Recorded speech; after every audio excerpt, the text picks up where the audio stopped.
오늘의 큐티 말씀은 데살로니가 전서 1장 1절부터 10절입니다. 제목 믿음의 소문. 먼저 앞뒤 문맥을 살펴보겠습니다. 바울이 복음을 전하기 위해 전도 여행을 떠났습니다. 아시아에서 복음을 전하다가 마게도냐 환상을 보고 유럽으로 건너가 빌립보 교회를 세운 뒤 데살로니가 지역으로 옮겨 데살로니가 교회를 세웠습니다. 하지만 유대인들의 위협과 방해로 인해 할 수 없이 데살로니가를 떠나야 했습니다. 그러나 데살로니가 교회에서 기적이 일어납니다. 다름 아닌 바울이 없어도 여러가지 고난과 어려움 속에서도 데살로니가 교회가 믿음을 굳건히 잘 지켜나가고 있기 때문이었습니다.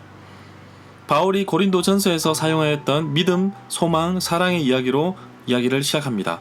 사실 바울은 데살로니가 교회에 머문 기간이 상당히 짧습니다. 그럼에도 불구하고 성도들이 바울의 가르침을 잊지 않고 믿음으로 잘 살고 있습니다. 이런 소문이 지금 바울이 머물고 있는 고린도 지역에 널리 퍼져 있었다고 소개하고 있습니다. 이스라엘 백성들이 애굽에서 오랫동안 거주하면서 자연스럽게 음란한 문화가 습관화되어 버렸습니다.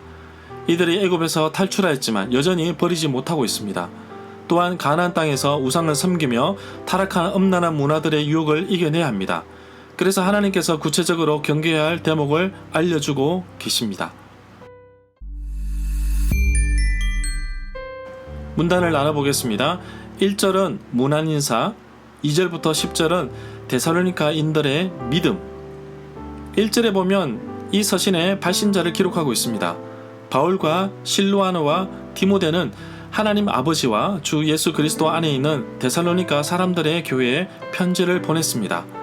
사도행전 15장 22절에 보면 사도와 장로와 온 교회가 그 가운데서 사람들을 택하여서 바울과 바나바와 함께 안디옥으로 보내기로 결정하니 곧 형제의 인도자인 바사바라 하는 유다와 실라였다고 기록하고 있습니다. 여기에서 실라는 1절에서 말하고 있는 실로아노를 의미합니다. 고린도 후서 1장 19절에서 고린도 후서의 발신자를 기록하고 있는데 바울과 실루아노와 디모데라고 기록하고 있습니다. 데살로니가 후서 역시 발신자가 바울과 실루아노와 디모데입니다. 베드로 역시 실루아노를 향하여 신실한 형제라고 소개하고 있습니다. 바울 일행이 데살로니가에 도착한 것을 기록한 내용이 사도행전 17장 1절에 나옵니다. 은혜와 평강이 임하기를 인사로 기원하는 내용은 바울 서신에서 발견할 수 있습니다. 2절부터 3절에 보면 바울이 데살로니가 교회 성도들을 향하여 끊임없이 감사한다는 표현이 데살로니가 전서 2장 13절에 나오는데 아주 구체적인 내용이 나옵니다. 바울은 항상 기도 대상자를 위하여 쉬지 않고 기도하였습니다. 밤낮으로 간구하였고 기도할 때마다 말하였습니다. 믿음의 역사, 사랑의 수고, 소망의 인내에서 볼 수 있는 것은 고린도전서 13장 13절에서 언급된 믿음, 소망, 사랑처럼 데살로니가 교회의 공동체 속에서 그들의 모습이 어떠했는지를 말해주고 있습니다. 골로새서 1장 4절에서도 바울은 골로새 교회 성도들에게 이는 그리스도 예수 안에 있는 너희의 믿음과 모든 성도에 대한 사랑을 들었음이요 라고 기록하고 있습니다. 5절에 보면 데살로니가 후서 2장 14절에서 택하시고 거룩하게 하시고 구원받게 하심을 위하여 우리의 복음으로 너희를 부르사 우리 주 예수 그리스도의 영광을 얻게 하려 하심이라고 바울은 전달하고 있습니다. 전한 말에만 감사를 전하는 것이 아니라 성령의 능력에 대해서 감사를 돌려야 한다고 말씀하고 있습니다. 6절에 보면 바울이 말하는 환난은 사도행전 17장 5절에서 10절에 언급된 것으로 볼 수 있습니다. 데살로니가에서 유대인들이 복음 전파에 반대하고 시기하여 폭동을 일으켰습니다. 복음을 전하는 제자들은 항상 기쁨과 성령이 충만하였습니다. 데살로니가 교회 성도들은 바울을 본받아서 여러가지 고난과 박해 속에서도 믿음을 잃지 않고 견디어내었고 그러한 믿음의 소문이 여러 곳에 퍼져나갔습니다.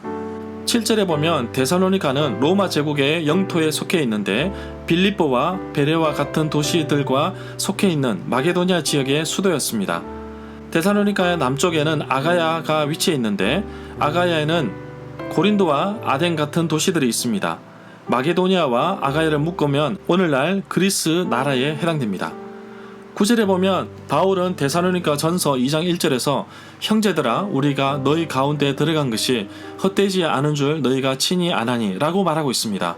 이방인으로 있을 때에 말 못하는 우상에게로 끄는 그대로 끌려갔습니다. 많은 데살로니가 교인들이 이방인이었다는 사실을 알 수 있고 이들이 사도행전 17장 4절의 표현에 의하면 이교도였습니다. 살아계시고 참되신 하나님은 예레미야 10장 10절에도 그러한 표현이 나옵니다. 하나님은 천지를 창조하신 창조주이시며 또한 백성들의 삶을 주관하시는 분이십니다. 하나님을 참되시다고 표현하고 있는데 하나님께서 그의 백성들과 맺으신 언약을 성실하게 신실하게 지키신다는 것을 의미한다고 봅니다.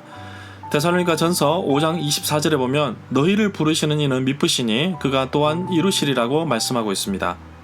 10절에 보면 하늘로부터 강림한다는 표현이 데살로니가 전서 4장 16절에 좀 더 자세하게 기록하고 있습니다. 죽은 자들 가운데서 다시 살리신 이라는 구절에서 예수님의 죽음과 부활은 바울의 선포와 초기 교회의 선포에 있어서 중심 내용을 차지하고 있음을 볼 수 있습니다. 하늘로부터 강림하실 이라는 구절에 대해서 알아보겠습니다. 예수님은 인자가 미래에 올 것이라고 마태복음 10장 23절을 비롯하여 여러 곳에서 말하고 있습니다. 그러므로 초기 교회는 예수님이 이미 하늘에서 하나님의 영광을 얻었고 예수님이 곧 다시 올 것이라고 믿었습니다. 절마다 상세한 설명과 구절에서 그리고 핵심 내용과 중심 줄거리는 네이버 블로그에 올려져 있습니다. 내게 주시는 교훈입니다. 데살로니가 교회 성도들도 다시 오실 예수님을 기다렸습니다. 기독교는 재림신앙, 심판신앙, 종말신앙이라고도 부릅니다. 우리도 다시 오실 예수님을 기다립니다. 그날이 언제인지는 모르나 예수님은 반드시 오실 분이십니다. 이렇게 데살로니가 교회 성도들은 고난 속에서도 다시 오실 예수님을 기다리며 신앙을 지켰는데 오늘날 그리스도인들은 다시 오실 예수님에 대해 정말 잊어버린 채 살아가는 이른바 불감증 상태에 빠져 있는 것을 보게 됩니다. 예수님은 다시 오십니다. 오셨을 때 뭐라고 말씀하시겠습니까? 주일 바쁘게 섬기고 쫓아다녔지만 예수님이 모른다고 하시면 어떻게 하시겠습니까? 일도 중요하고 봉사도 중요하고 사역도 중요하지만 더 중요한 것은 예수님과의 교제입니다. 말씀을 읽고 묵상하며 지켜나가는 것입니다. 오늘도 하나님 말씀 위에 나를 올려놓습니다. 어떻게 살아가야 하는지 나에게 지혜를 주옵소서. 주의 말씀대로 가르치신 대로 믿음을 지켜나가며 살겠습니다. 어떠한 고난과 어려움 속에서도 믿음을 놓치지 않겠습니다. 데살로니가 교회는 믿음의 좋은 소문들이 각처에 퍼졌는데 나에게는 또 우리 교회는 어떤 소문이 많은가요? 하나님과 주 예수 그리스도 안에 사는 데살로니가 교회의 모습을 간절히 보여주는 장면에서 우리가 어떻게 살아야 하는지 보여주고 있습니다. 데살로니가 교회가 다른 지역에 선한 영향력을 끼쳤던 것처럼 오늘도 누군가에게 복음을 통하여 선한 영향력을 끼치는 하루가 되기를 간절히 소망합니다.